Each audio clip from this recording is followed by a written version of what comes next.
Hi there, it's Ryan from Create. Welcome to our podcast. Today's guest found himself in prison for something property related. Stay tuned to find out more. Okay, so here we are. We've got today our special guest, Richard. Richard, do you want to give us a bit of an intro on who you are, what you are, and why people will be interested in listening to you today? Yeah, so Richard Nichols, HMO sales expert. A lot of people will know me from the Property Advantage as well, working in predominantly the HMO industry, specialist valuations and sales.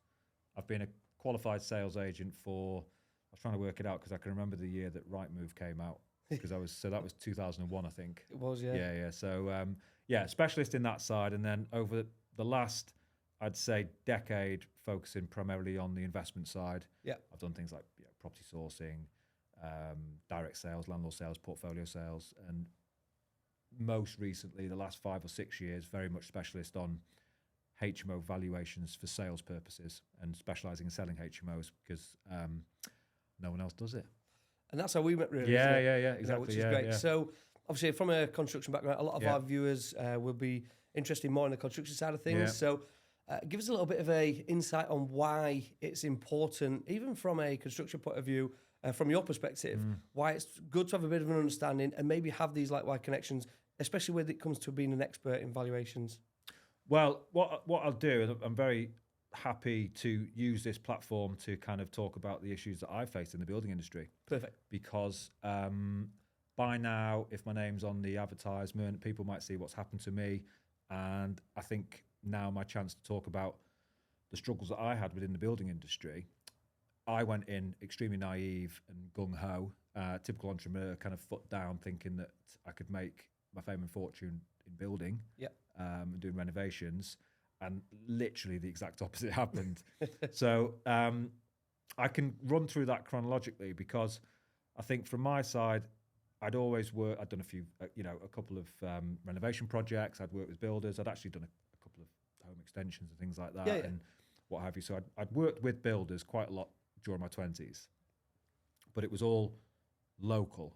It was all local builders to where I lived and where I grew up. So I went to school with the plumber and I knew that person. I knew that not every job went right or whatever, but it was just all within the realms of just common building industry stuff. Yep. Then due to circumstances, I always wanted to move to London anyway, but I owned an estate agency in Chester. I wound that down, kind of took the completion pipeline as my income for a few months and moved down to London and accepted a job to be a kind of profit share branch manager of a brand new estate agency just on the edge of London. I thought, great, I moved down with my family. A couple of things happened where my partner at the time and my son didn't come down. So then I found myself in London having to go back up to the north of England every weekend to see my son, that sort of stuff. So you can't work in a estate agency when you're not working weekends. Typical. Especially. So I started doing a few deals, sourced a few deals, just reverted to type, just hustled about, made a bit of money. Then I came across a builder that I got on with really well, and I'd seen a few of his projects. This was a nice, steady pace. This guy called Gabby. So we did a couple of projects together under somebody else's company, which I think I just found the projects or whatever it was, just literally just earning a little bit of money. Yeah.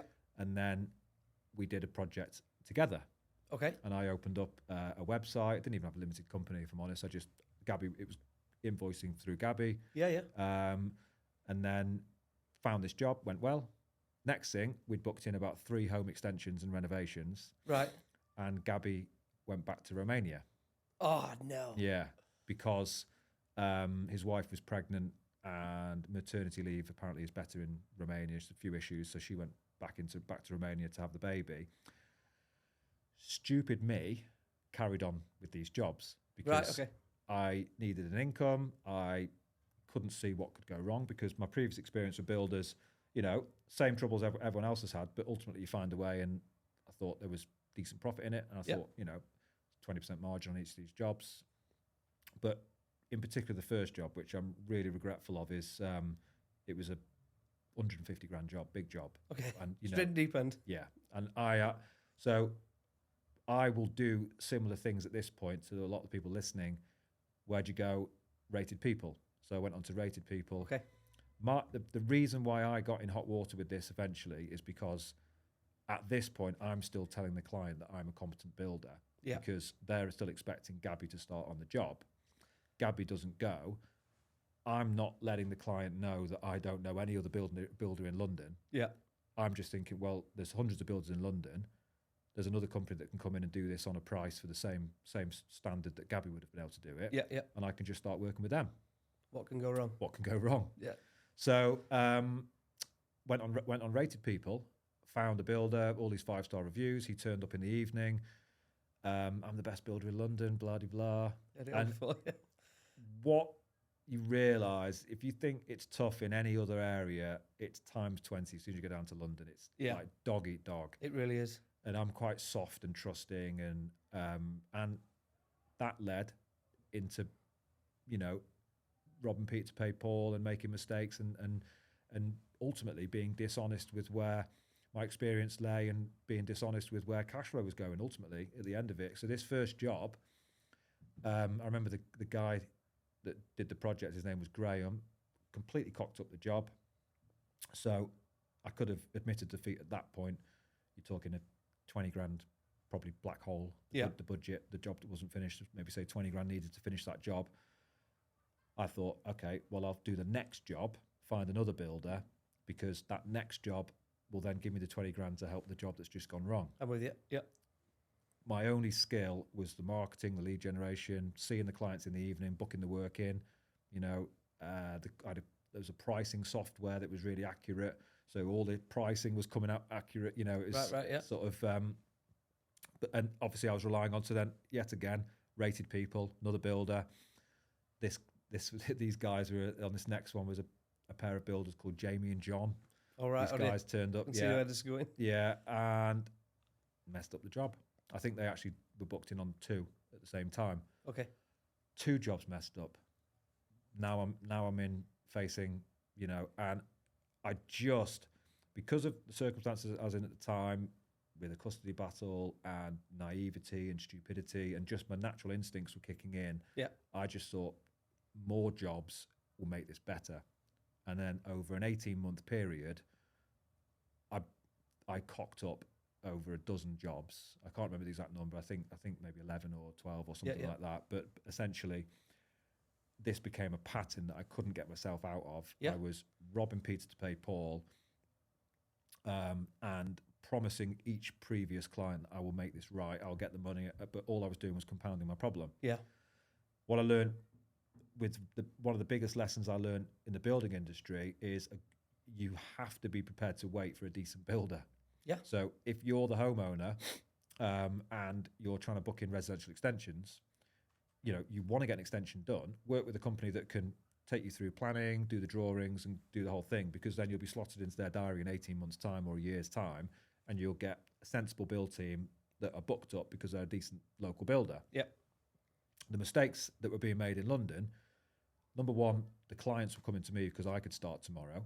Yeah. And I could start tomorrow because I was desperate to start the next job to help the cash flow. Makes sense. So first of all, I was that red flag myself because I was in a desperation mode. Yeah. And I shouldn't be promising to people that I can start tomorrow. Okay. Because yeah. ultimately, I was a bad builder at that time. Yeah. Or company. And then the builders that I was finding, you're on a kind of accelerating path of kind of diminishing returns, really, because you suddenly then start having problems on site.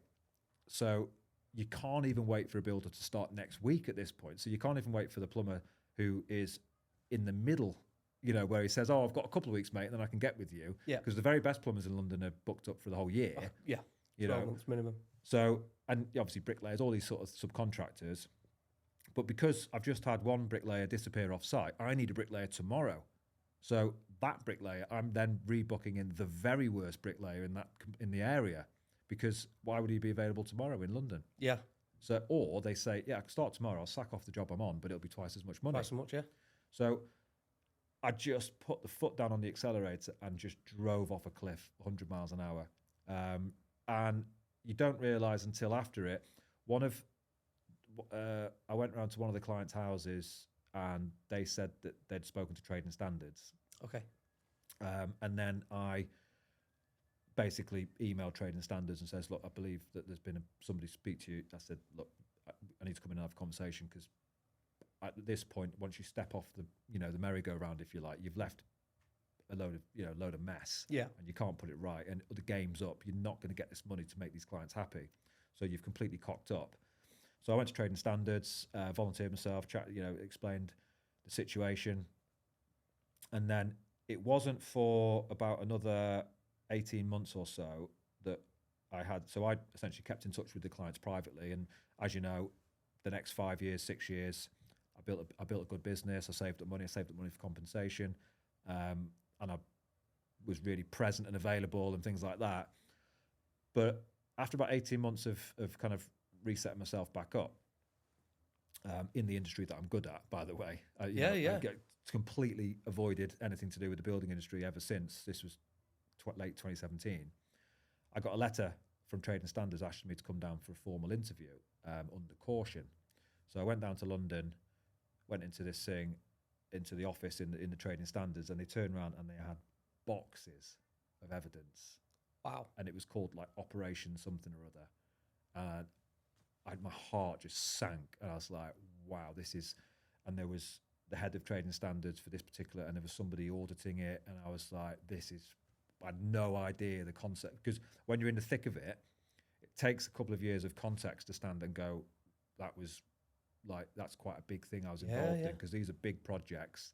It doesn't take much for that number to escalate quite quickly of the losses and the problem that was created. Yeah.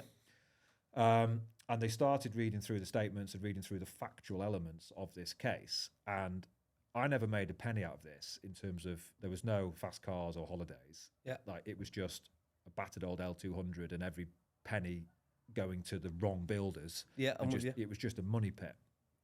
So, and it actually put me into bankruptcy in 2017. There was no money. It was just all going onto the projects and going wrong.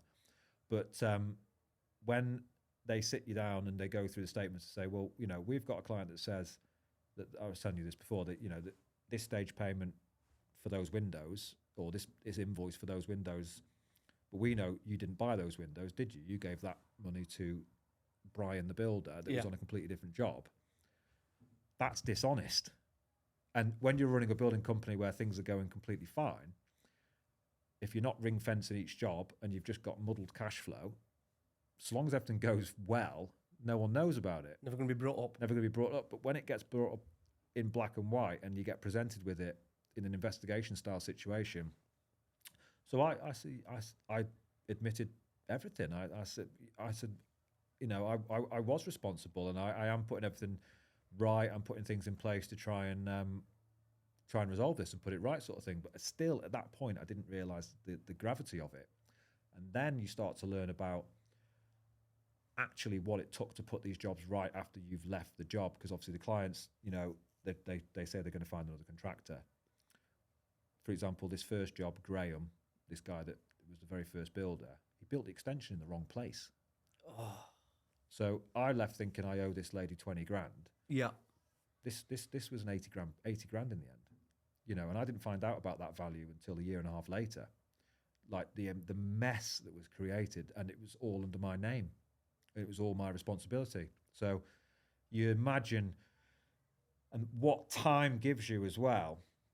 I've done a lot of analysing about it and thinking about it. And when you're going through trauma or stress, you become apathetic to other people's emotions. You don't pick up on cue signs, and you don't pick up on how much you're hurting people. Right. It's quite a known. So the headspace that I was in prior to going to London, before the custody battle, and leaving London, because I was awarded shared custody actually. Right, okay. So this custody battle, in my mind, I thought, well, I've cocked up all these jobs, I can put that money right. Yeah. But for 18 months, my sole focus was getting custody of my son.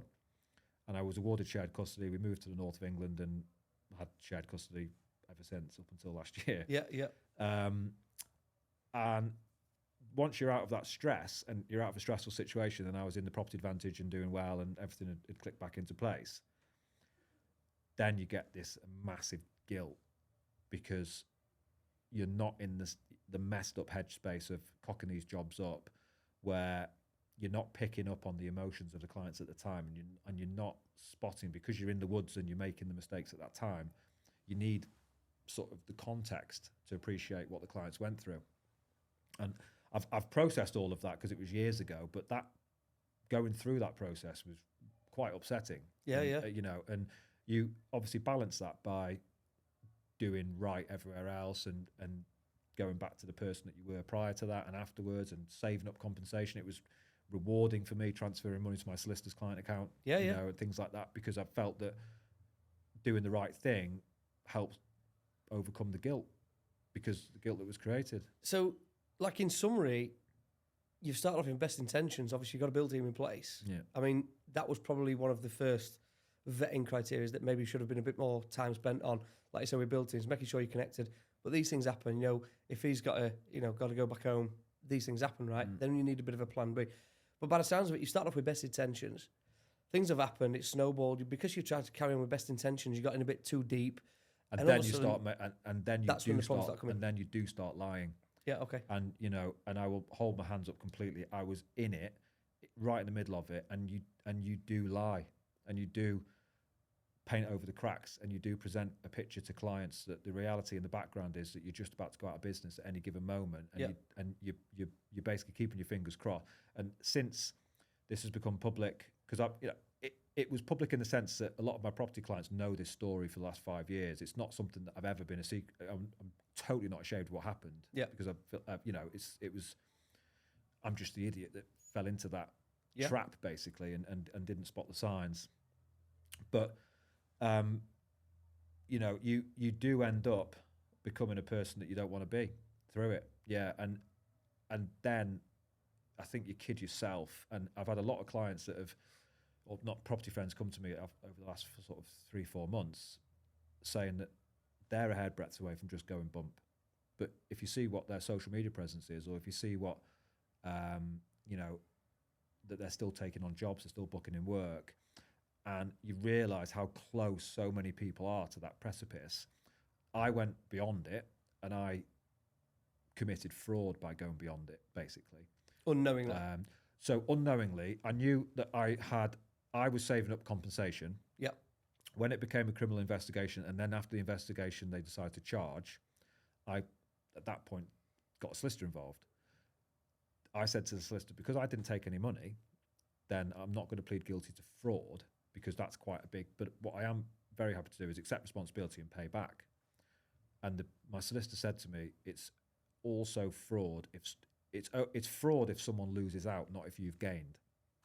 So it doesn't matter that you've not had I think his quote was, it doesn't matter that you've not bought 2 Bentleys out of this, that you didn't do it for personal gain.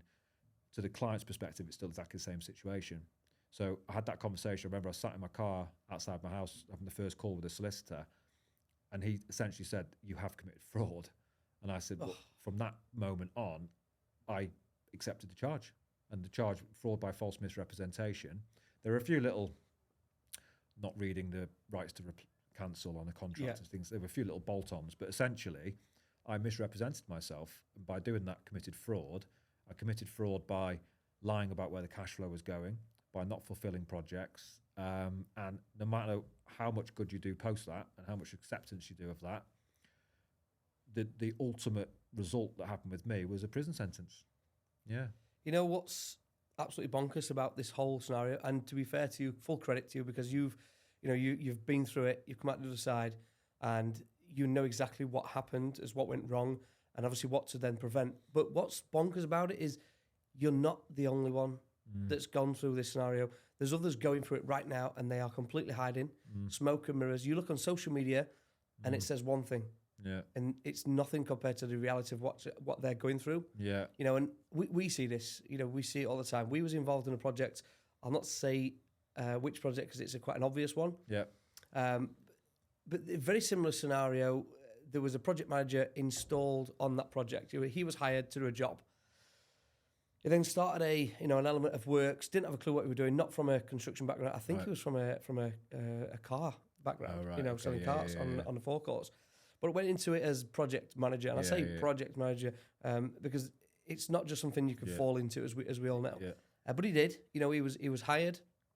And he must have made a phone call to a surveyor that we were mutually connected to, and he wanted to learn about the job because that he'd been paid for. He was getting paid to do this job, and then he was seeking advice how to do it after. Yeah. We was mutually connected to this surveyor. The surveyor rang me up and said, "Hey, can you do me a favour and give this guy some guidance because he's in a hole?" So I'm like, "Sure, let's get on a Zoom, let's do it." And we did. We jumped on this call, and I gave this guy some, some advice, some guidance, and he just says, "Listen, I'm not overly that bothered because they pay me a fortune to this. I've got a guy who can do it all for me. I can just do it like kind of like remote. So if you just give me the sort of like heads up and the steer of it, I'll sound it out." And there was 50% of me thinking, I don't want to know which project this is. I need to be off the Zoom. And then there was the other 50% saying, I need to know because this owner needs to know. Yeah.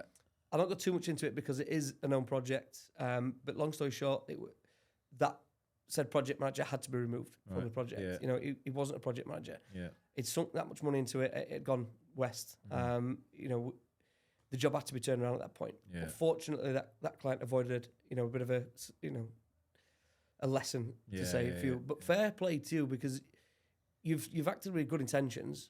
You know, we've both discovered that. You do at first. You act in good intentions at first, and I'm okay with myself to the point where, you know, I created the business and started doing the jobs with the right intentions. But I'm also okay and very happy to acknowledge that, you know, when the chips are down and when you're really under pressure and when you've got builders turn up to your house, I had my car tyres slashed, I had issues, obviously I had personal issues as well with the custody battle. The worst in me at that time came out, and then you are dishonest at that time. So there was, and I said this to my solicitor and on the Trade and Standards interview, there was only the last job that I booked in knowing that I had no chance of finishing it. And that is massive regret for me because there was one job where I booked it in for the sole purpose of taking the money out of it to try and help the overall situation. And that job, I managed to see this person in the trial, and not the trial because it was just a sentencing, but that one client of all of them, I feel the worst for. Yeah. Because at that point, I was at the point of no return. I was 18 months in. I was really desperate, and very, very difficult to level with myself with that, with what's happened. And I think my sentencing has given everybody satisfaction over that with what's happened because I got made an example of.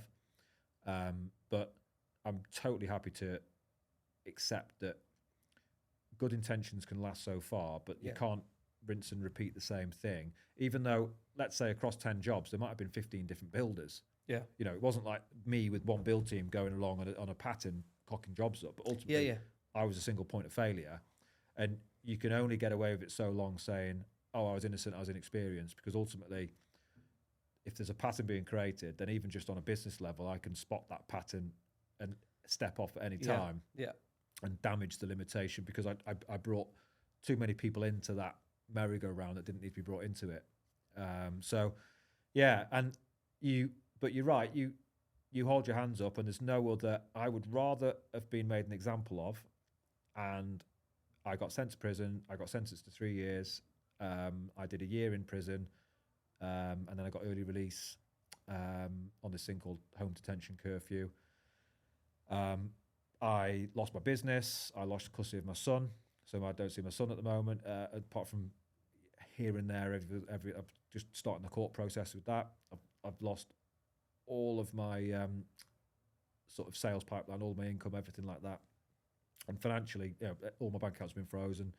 It's just completely, I came out of prison with no email address, no phone. It was like you come out like a baby. That's scary to me. Yeah, the prison, literally, they give you about 80 quid in cash. That's it. Yeah. And it's crazy. Off you go. But I would like, I've got my dignity about what happened, and I can take it on the chin that compensation wasn't what was important in that situation. Yeah. I don't know what's happened financially with the jobs because once it became clean split.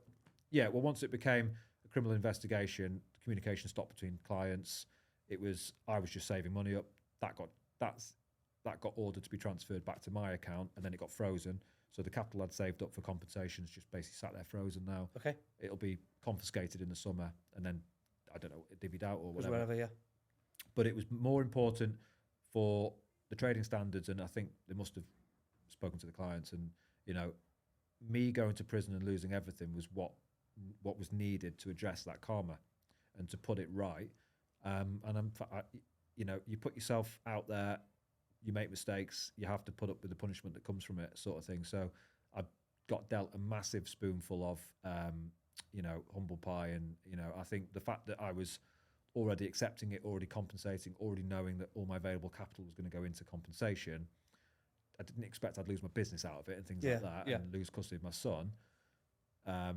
But I've got pride about myself with what's happened, and I've got pride about myself with how I've handled it. And luckily, as you've seen, I've come back into the property network, and every single client that I've had previously for the last 5 years wants to work with me. You've built up a brilliant reputation. I don't think you can lose that, because what happened previously, before the property advantage reputation that you built, that was really unknown to the majority of us investors that know you for who you are today, and obviously what you do produce.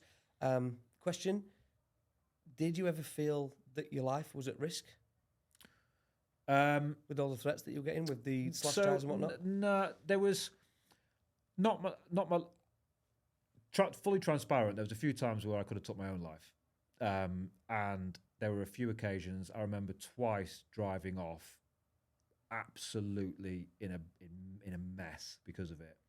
One of them was on Christmas Day, because the stress and the pressure. I'd like to caveat that with the stress and pressure that I was dealing with. The clients where the jobs were cocking up were under more because of my actions. So this isn't a sort of bringing this up for any sort of situation, but I was my biggest.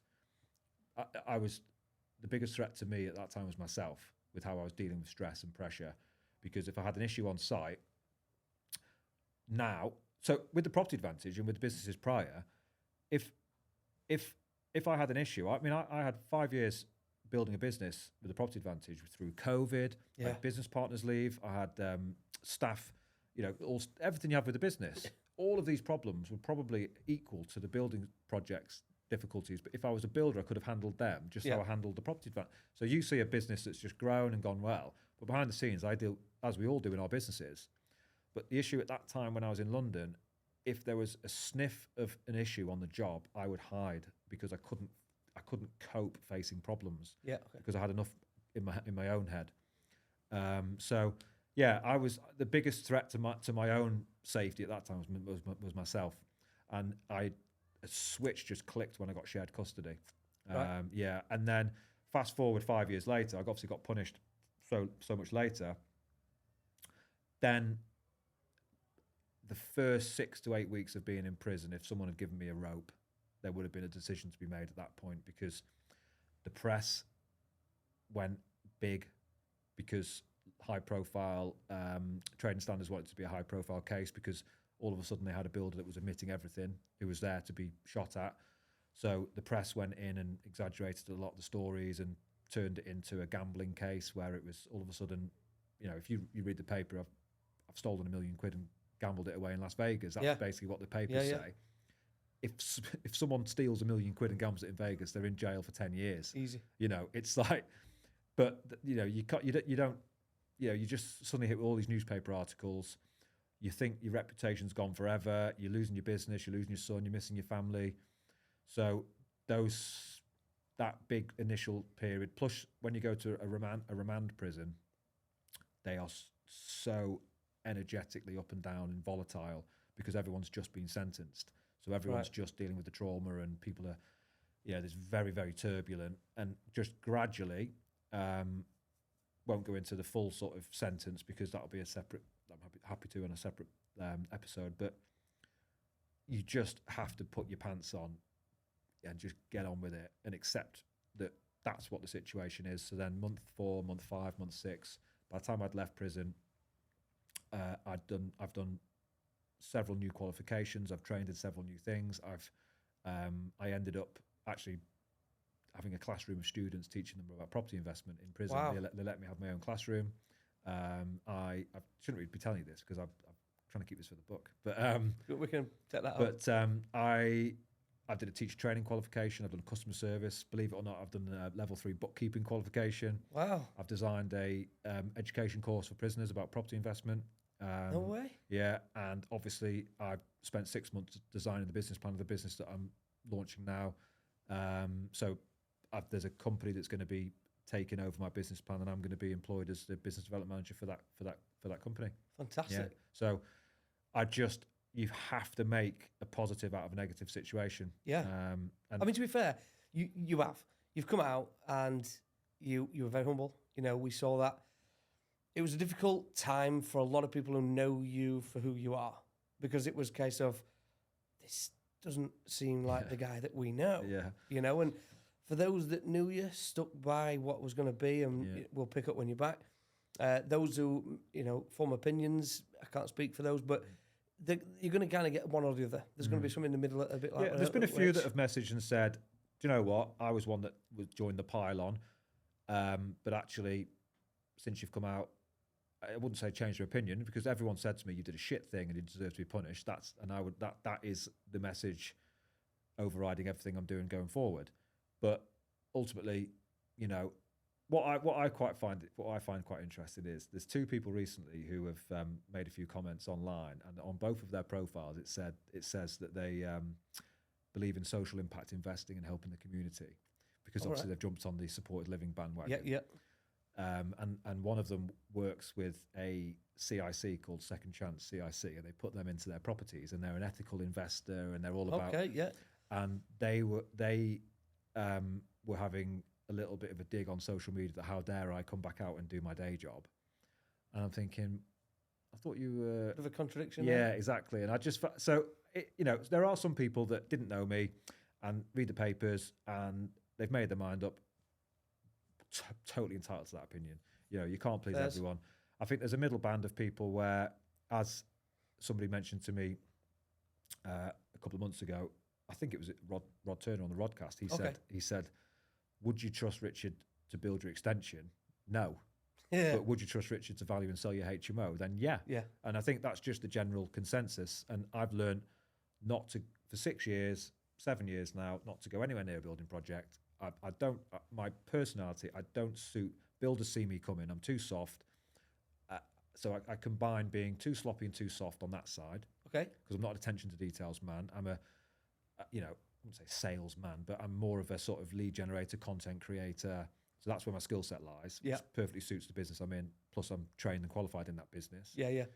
So builders see me coming because, they can lean on me, they can get payment early, they can blag me that such and such is good quality, and I've not got that. I've not got that attention. Bit of manipulation there. Yeah. So, okay. So they can see me coming on that side. So you compound that with my natural personality trait of going 100 miles an hour. Yeah. And just booking in more jobs. So you can see how the 2 things happen. See how that pattern easily. So if you're, let's say if we're, we've got a listener who's about to, hire a build team or anything. Yeah. Have you got kind of any guidance, advice for them now, knowing obviously what you've been through? Well, I never checked anyone's work. I never went round to projects. And when clients came to my projects, they were always coming to look at ongoing jobs where the clients were happy. Not necessarily as a tactic of mine. It was just that I booked in so many jobs over a short period of time that I hadn't actually finished any of them. So I didn't have any finished projects to show anyone. Yeah, fair game. So clients were saying, "Oh, can we come look at a job?" So I'd bring them around to a job that might have been on second fix or something. Yeah. But it's that final 10% of a job where the budget runs out, isn't it? Yeah, that's it. Yeah. So I go and visit finished projects, speak to obviously previous clients on the phone without the builder there, so it's not they're not just on. It's not a guided interview. Yeah, exactly. Yeah. And I think the big one. Be prepared to wait for the right builder. Like anything with the HMO side that I do, if a lot of it is about desperately needing to get that cash flow tomorrow, desperately needing to spend, putting it into context of my industry now, or what should be my industry for my whole career. I remember this time I had this investor that she wanted to buy with investor funds. Yeah. And she came to me with the strictest criteria you'll ever meet, you'll ever see. It was I think it was Stoke. I want this street next to this for that hospital for this, and this is a property that I want. I thought, great, when it comes across, she'll definitely buy it. Gradually, the month after, And the month after that, she started, the criteria started slipping. And, I'll take this street and that location. And it's because her JV partner that was backing it with the money said, look, if you don't spend this money by December, I'm going to take the money back and put it in my account. Wow. So she started having a desperation to suddenly spend this money and suddenly do things quickly. So her standards started slipping. So then, I don't know where she bought in the end, but she would have bought in the wrong area. She would have employed a builder too quickly. And, it's a recipe, because if you create false speed with all of these things, so the main bit of advice is just, find a builder that's got a waiting list. Find a builder that's booked up, that, the frustration about having to wait 6 months to 12 months for a builder to start is way better than dealing with a builder going bump halfway through. Yeah, can I begin to imagine. So that's the best bit of advice, yeah. Brilliant. Okay, so let's end on one last valuable point in terms of the expert in valuing HMOs, okay? What do you look out for in terms of a HMO valuation, like pros and cons? Yeah. What do what's the do's, what's the don'ts from an investor's perspective? Well, from a sales perspective, so lenders will quite often value the HMO there and then. Yes. The time in the sand. So you get people that develop HMOs as a strategy to do BRR. Yep. You get the uplift, you get the 6-bed all-en-suite hybrid, Shawbrook or whatever revaluation, or 7+, the commercial refinance, whatever. That's all that's talked about online. They come in and they give you a snapshot. So we'll give you 350 grand for it right now. That's the value today. Done. What I'm more interested in, because we're selling this property and we're going to be introducing someone to buy it, I'm looking at it, what's it going to be like the year after, the year after that, the year after that? Because, there's a lot of things in play for me to value that HMO the same as what the lender will value it at. Because I am the person that speaks to the managing agents. I understand how well it's going to be managed over the long term, the running costs. You get a trend of brand new HMOs where the developers just bump the rent up a little bit. You got the refinance a little bit higher. So then, can you value it at that? And I'm thinking, well, I can't sell it on those rents because the first wave of that, but it's going to go down to 600 from 650 or whatever. So I try to be, usually the buyers for HMOs, they're still paying good prices and it works on the exit. Yeah. For landlords to sell a similar level of what they've refinanced. But yeah, I'm definitely looking at, especially now in this market with managing agents scaling up too quickly and going pop, or services going down, costs, hidden costs of running the portfolios in terms of energy bills, everything's going up, all the operational costs of a HMO. So I'm stress testing them a bit more. And for me, the main thing is the sustainability, really. Yeah. So to get a HMO to be, value's one thing, what someone's going to be prepared to pay for it is another. And that is quite apparent with what someone's prepared to pay for it when they see a deal sheet. Yeah.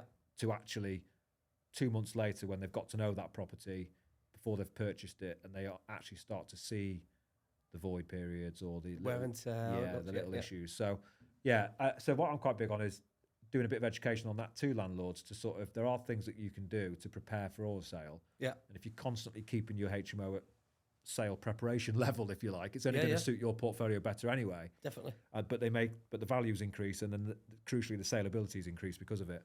Yeah. Brilliant. Absolutely brilliant. Listen, thanks for coming in today. I'm sure we'll get you on another day when you're back up. Yeah. But yeah, brilliant. Thank you very much. Thank you, mate. Yeah, loved it. Cheers.